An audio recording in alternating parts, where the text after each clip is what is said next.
Good morning বন্ধুরা, ছায়া daily ব্লকে সবাইকে স্বাগত জানালাম। এই যে আজকে সকালটা চা দিয়ে শুরু করলাম ব্লগটা। এখান থেকেই দেখতে থাকো তোমরা ব্লগটা প্রথম থেকে শেষ অবধি, নিশ্চয়ই তোমাদের ভালো লাগবে। এই যে সকালবেলা উঠেই চা খেয়ে নিলাম, তোমাদের দাদাভাইয়ের আমি চাটা খেয়ে নিয়েছি। নিয়ে তোমাদের দাদাভাইকে বললাম একটুখানি মাছ নিয়ে আসো। তাই জন্য তোমাদের দাদাভাই যে মাছ নিয়ে এসছে, পমফ্লেট মাছ আর একটু ইলিশ মাছ নিয়ে এসছে। আমি দেখি কি মাছ রান্না করি, দু রকমের মাছ নিয়ে এসছে, দেখি কোনটা রান্না করব।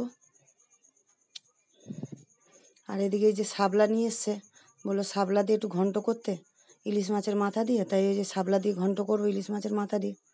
আর এদিকে যে টিফিন খাবো বলে এই যে পাউরুটি আর এই যে ডিম সেদ্ধ বসিয়ে দিয়েছে।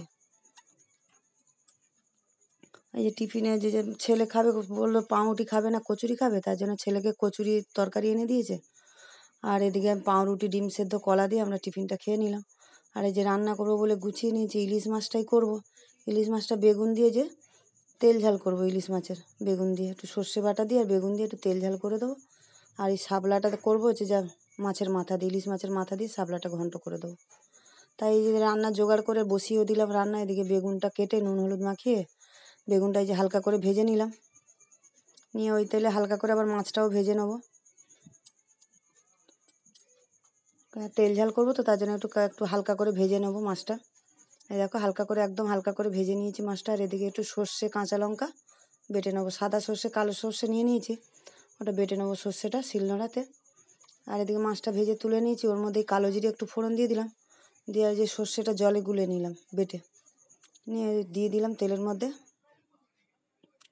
দিয়ে এবার যে হলুদ দিয়ে দিচ্ছি আর পরিমাণ মতো নুন দিয়ে দেবো,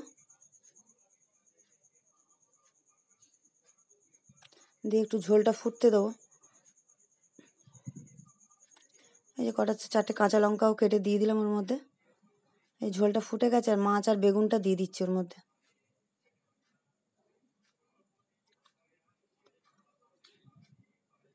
মাছ বেগুনটা দিয়ে দিচ্ছি, একটুখানি ফুটিয়েই নাবিয়ে নেবো, একটুখানি তেল দিয়ে দেবো, দিয়ে আর নাবিয়ে দেবো।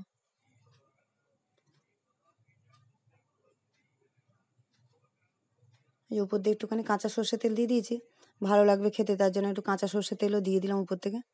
দিয়ে আর মাছটা নাবিয়ে নিলাম, ইলিশ মাছের তেল ঝালটা নাবিয়ে দিলাম। দিয়ে আর এখানে যে শাপলা ঘন্ট করব, তাই জন্য ইলিশ মাছের মাথাটা ভেজে নেব। আর এদিকে ভাতও বসিয়ে দিয়েছি।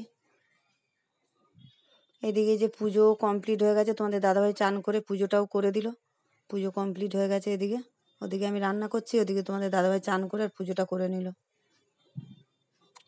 এই দেখো এদিকে ইলিশ মাছের মাথাটা তুলে নিলাম ভেজে, নিয়ে ওর মধ্যে একটু শুকনো লঙ্কা ফোড়নে দিলাম আর একটু কালো জিরে ফোড়ন দিলাম। দিয়ে আর এই যে শাপলাটা কেটে নুন মাখিয়ে রেখে দিয়েছিলাম, তাই জলটা বেরিয়ে গেছে। কেটে নুন মাখিয়ে রেখে দিয়েছিলাম, অনেকটা নরমও হয়ে গেছে, জলটাও বেরিয়ে গেছে। দেখো অনেকটা কমে গেছে। এর মধ্যে দিয়ে দিচ্ছি নুন, দিয়ে দিচ্ছি আর হলুদও দিয়ে দিলাম, নুন হলুদ দিয়ে দিলাম। নুনটা কম করে দিয়েছি কেন মাখিয়ে রেখেছিলাম তো, ওই জন্য অল্প একটু নুন দিয়েছি। দেখো একটুখানি হয়ে গেছে একদম।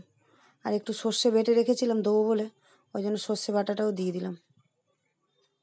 আর ইলিশ মাছের মাথা দিয়ে করবো, তাই জন্য একটু ভালো সর্ষে বাটা দিয়ে দিই ওতে, তাই জন্য সর্ষে বাটা দিয়ে দিলাম।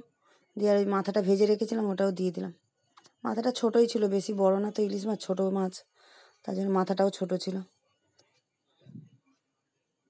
একটুখানি মিষ্টি দিয়ে দিচ্ছি, কারণ মিষ্টিটা না দিলে স্বাদ হবে না ভালো, ওই জন্য একটু মিষ্টি দিয়ে দিলাম। এই যে শাপলা ঘন্টও আমার হয়ে গেল। দেখো গরম ভাত, আর এখানে যে ইলিশ মাছের তেল ছিল, তেল ভেজে রেখেছিলাম মাছের তেল, এটা এই যে বেগুন দিয়ে মাছের তেল ঝাল করেছি, আর এই যে শাপলা ঘন্ট করেছি। এই হচ্ছে দুপুরের মেনু। এই যে খেতেও দিয়ে দিলাম তোমাদের দাদাভাইকে, আমিও ভাত বেড়ে নিয়েছি, দেখতে থাকো তোমরা।